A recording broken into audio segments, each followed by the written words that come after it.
verset 30 du chapitre 8 de Jean.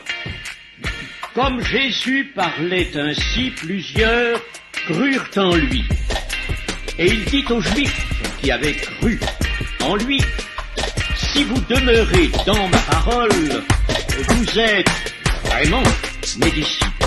Vous connaîtrez la vérité, et la vérité vous affranchira. Ils lui répondirent, nous sommes la postérité d'Abraham, et nous ne fûmes jamais esclaves de personne. Comment dis-tu, vous deviendrez libres? En vérité, je vous le dis, leur répliqua Jésus, quiconque se livre au péché est esclave du péché. Or, l'esclave ne demeure pas toujours dans la maison, le Fils y demeure toujours. Si donc le Fils vous affranchit, vous serez réellement libre. Je sais que vous êtes la postérité d'Abraham, mais vous cherchez à me faire mourir, parce que ma parole ne pénètre pas en vous. Je dis ce que j'ai vu chez mon Père, et vous faites ce que vous avez entendu de la part de votre Père. Et versets 15 à 19. Je ne te prie pas de les ôter du monde, mais de les préserver du mal. Ils ne sont pas du monde, comme moi je ne suis pas du monde. Sanctifie-les par ta vérité. Voyez l'œuvre de la vérité. Sanctifie-les par ta vérité. Ta parole est la vérité. Sanctifie-les par ta vérité. La sanctification est absolument impensable, impossible, irréalisable, sans la vérité. Donc, l'instrument majeur, l'instrument magnifique de notre sanctification, c'est la vérité. Et chers amis, nous en sommes rendus conscients. Bien sûr, Dieu va nous sanctifier par la vérité. Mais comme on l'a rappelé aujourd'hui, ce matin, et j'abonde dans le sens de ce qui a été dit par notre frère, nous ne pouvons pas tout attendre de Dieu. Dieu nous laisse une part. Nous avons quelque chose à faire. Et nous sommes ouvriers avec Dieu. Ouvriers avec Dieu. Moïse a fait sortir le peuple d'Israël d'Égypte avec Dieu.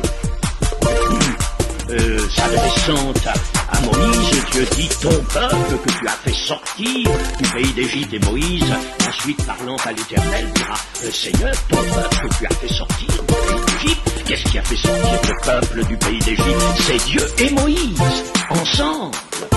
Il y avait cette coopération avec Dieu. Et chers amis, nous avons besoin d'être maintenant rendus conscients de ce que la vérité nous est indispensable. Alors attention, nous sommes dans un temps où le diable a essayé de fausser la vérité, d'introduire tel ou tel élément qui vont altérer dans notre cœur la vérité enseignée par la parole de Dieu, apportée par la parole de Dieu. Alors c'est contre cela déjà, maintenant, ce soir, je voudrais particulièrement vous prévenir.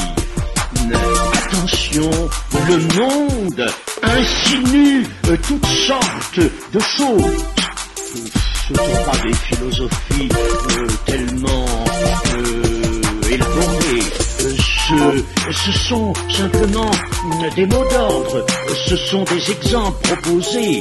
Il y a tout un arsenal de moyens par lesquels le monde, dirigé par le diable de plus en plus maintenant, puisque le monde se livre à l'humanisme, et un tas de choses sont donc là pour s'efforcer de nous détourner de la vérité en l'altérant, en y mélangeant quelque chose. Or, la vérité ne peut accepter aucun mélange.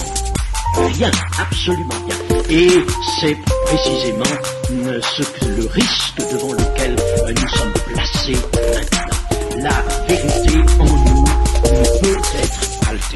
Aussi faut-il que nous luttions, que nous soyons conscients du besoin que nous avons de cette vérité et du besoin de la maintenir en nous par la méditation, par la prière, par la fidélité, la maintenir absolument constante. L'apôtre Jean nous a dit, et je terminerai là-dessus, une chose absolument essentielle en un raccourci qui, tout raccourci à l'avantage de pouvoir être facilement retenu. 1 Jean 5, je lirai d'abord le verset 3 et le verset 4. Et ces commandements ne sont pas pénibles parce que tout ce qui est né de Dieu triomphe du monde. Tout ce qui est né de Dieu triomphe du monde. Et la victoire qui triomphe du monde, c'est notre foi. Et